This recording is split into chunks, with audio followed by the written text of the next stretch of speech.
Why are you treating your cell phones better than you're treating yourself?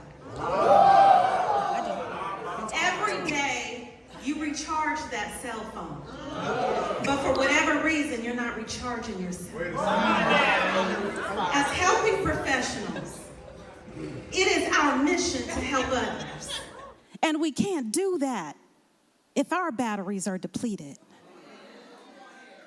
You have a functional capacity of 100%.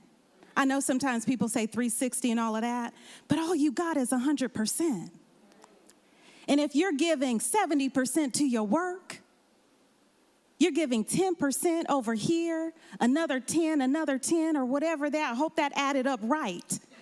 But what I'm saying is, at some point, you're going to get down to that 10% like that cell phone.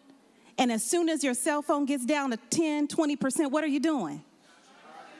You're charging, recharging, sometimes multiple times a day. But when it comes to you, why are you depleted? Why are you waiting till the weekend? Why are you waiting until you get a vacation?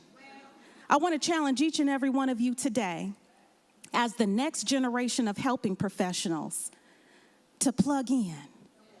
Find your outlet, find your source, and do what needs to be done so you can do your work. Thank you.